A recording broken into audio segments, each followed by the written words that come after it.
Exactement, la personne peut encore avoir énormément de symptômes. Alors ça va dépendre des personnes, mais suite à un événement traumatique, on va créer le stress d'ordre le stress post-traumatique. Alors le stress post-traumatique est un mot, et c'est un mot qui a été, enfin une expression, un terme qui a été inventé pour pouvoir accompagner les victimes de trauma, parce que si on prend juste le fait qu'une personne qui est victime de trauma a des cauchemars et qu'on isole les cauchemars, on peut pas s'occuper du trauma.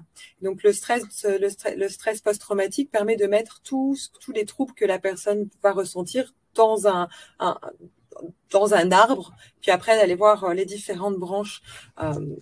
Donc ce sont des troubles alimentaires, troubles du sommeil, troubles digestifs, ça en termes physiologiques, des problèmes de peau. On peut par la suite développer des maladies beaucoup plus graves, des problèmes respiratoires. Enfin, toute la palette de maladies, problèmes et troubles qu'un être humain peut avoir, il peut se déclencher suite à un trauma. Alors, il va pas se déclencher, pas tous vont se déclencher comme ça du jour au lendemain. Ça peut prendre quelques semaines, quelques mois, quelques années. Ça va dépendre.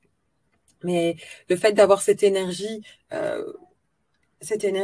stockée dans notre corps, qui demande qu'à sortir, mais toute cette énergie qui est contenue et qui veut sortir et qui nous prend toute notre énergie, enfin, c'est comme un trou noir, hein, qui veut tout prendre, ça nous fatigue, c'est une énorme fatigue. Donc oui, fatigue chronique, fibromyalgie aussi.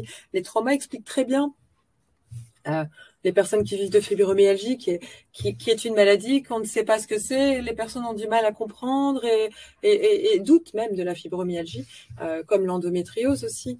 Il y a vraiment beaucoup de ce que l'on vit qui est relationné au trauma. Et il faut le voir que nous sommes des mammifères. Et les mammifères, quand on est face à un danger, donc on va prendre l'exemple d'une gazelle. Je vais prendre l'exemple d'une gazelle dans la savane qui se fait poursuivre par un gros prédateur. Cette gazelle, dès qu'elle voit qu'il y a un prédateur, elle va courir. Hein. La preuve, c'est ce qu'elle sait faire, c'est fuir. Elle court vite, elle est légère, et elle va y aller. Et soit le prédateur est distrait sur la route et elle va pouvoir s'échapper, soit le prédateur va l'attraper. Et alors dans les deux situations, donc si c'est la première situation, il va l'attraper. C'est là que un processus très similaire à la sidération et à la dissociation vont s'entamer. Donc c'est comme ça que vous avez déjà vu dans les documentaires animaliers, on voit ces animaux se faire manger. Et ils ont les yeux dans le vide, ils bougent pas, ils se laissent faire. On a l'impression qu'ils sentent même pas. C'est tellement surréel de voir ça.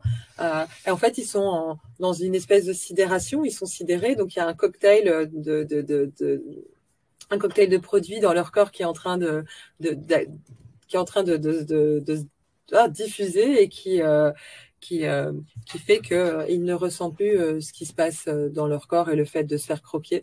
Donc ça, c'est un mécanisme. Et l'autre mécanisme, c'est si l'animal, le mammifère, sait s'échapper, dès qu'il va être en sécurité, donc dès qu'il sait que le prédateur n'est plus dans les parages, il va trembler.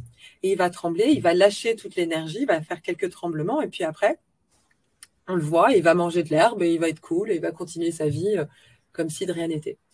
Notre société on manque de ces mécanismes, on manque de cette normalité de pouvoir évacuer un trauma juste après qu'on l'ait vécu, surtout parce qu'on vient, le trauma, ça fait une centaine d'années à peine qu'on a utilisé le mot trauma pour ce qui était de l'ordre psychique. Avant cela, le trauma, c'était juste les blessures du corps. Un trauma, un accident, ça impactait juste le corps.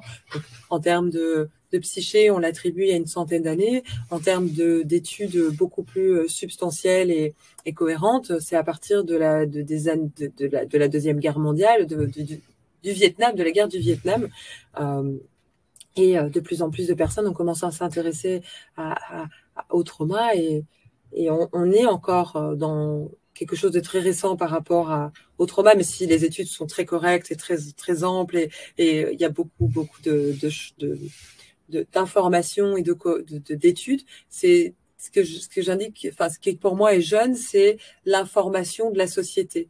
C'est comme si que l'accès au trauma était réservé à ceux qui le cherchaient ou à ceux qui avaient la chance de, alors que ça devrait